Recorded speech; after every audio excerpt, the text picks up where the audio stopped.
We had been working on a long-term wiretap of a Colombian drug organization based in Queens. This organization had customers all throughout the New York area and down in Baltimore, Maryland. They regularly made trips from New York to Baltimore delivering drugs and picking up money. We had been following them for months. We had locked up customers up here in Manhattan, and we've also locked up customers down in Baltimore.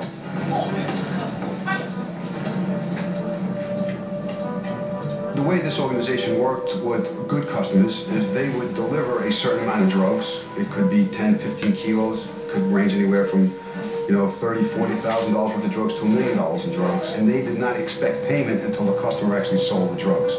But the customer was always on the hook for that money.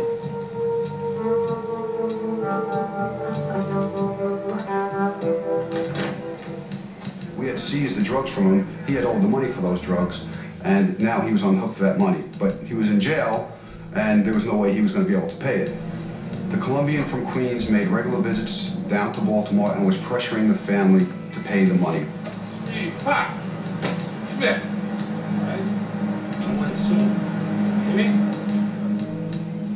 They did not have the means. They were an elderly couple, and they didn't work. They did not have the means to pay this debt off. The gentleman that we arrested in Baltimore, his relative, who was a Marine, he comes back to Baltimore, sits with his aunt and uncle. He's in jail. We didn't know what kind of people he was messing with. He wanted to be the peacemaker. When was the last time they were here? He figured, let me talk to these guys, and he set up a meeting with them. They asked him to come up to New York, but the family didn't know that. All they knew was that he had a meeting with these drug dealers. So he put on a suit and tie, got a briefcase, tried to look like a businessman, got on the Amtrak, and came up to New York. I received a call from the agent who explains they received a ransom call from the Marine's own cell phone. And the first thing we did was we checked cell site locations of the cell phone. We immediately learned that the phone was being used on the Queens-Nassau border. We were lucky when they called the family again. We then put an undercover in place. We had one of our detectives act as another family member. Listen, I'm the cousin. Just give us a minute. We're dealing with the bank. We're just trying to make sure everything goes straight. It's still going to take time. You can't do this overnight. And to please keep in contact with us. We needed them to use that phone as much as we could so we could track it. We actually talked them into giving us a beeper number so we can keep calling them.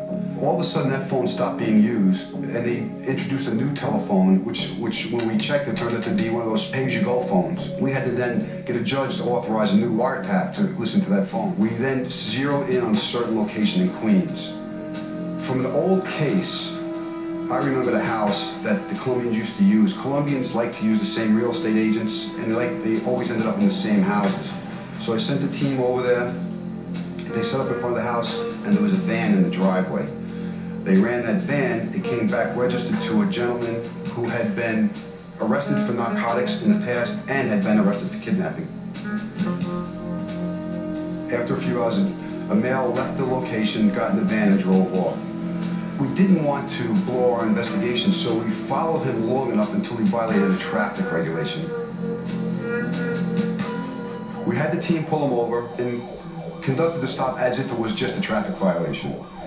While they were doing that, I dialed the beeper number of the beeper that we knew the kidnappers were using. The sound of the beep went off in the kidnapper's pocket, and we realized we had the right guy.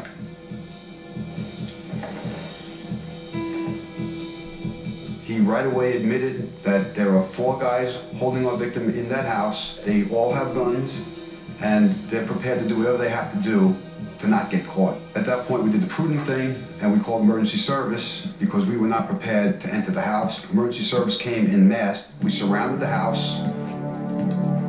Emergency service used these stun grenades. Device in!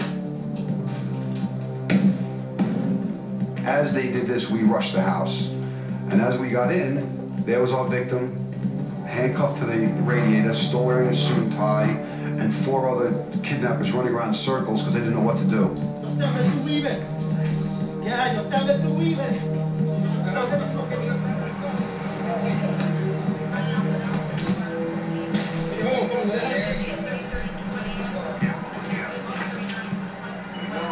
We brought him back to the precinct and debriefed him. He gave us the whole story of what happened the prior days. He explained that he met him in the Queens Center wall. He followed him out to the parking lot where there was another guy waiting in the car. As he got to the car, two other guys came, stuck guns in his side. They put him in the car.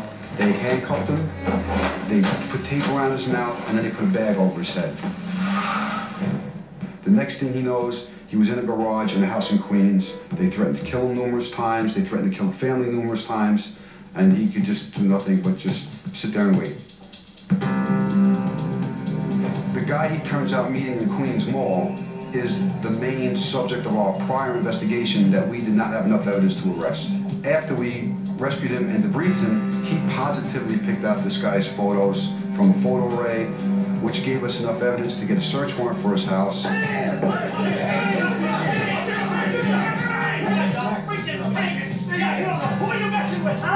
We seized 15 kilos of cocaine, which was secreted in the air conditioning units of his house, and I believe it was $40,000 or $50,000, which was secreted in his torture.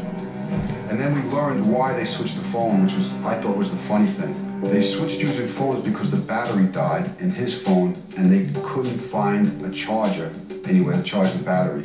They just, between them, they could not figure out how to go to Radio Shack and buy a charger. Everyone thinks that these Colombian drug dealers are so smart. They used a cell phone, which they didn't have a charger for.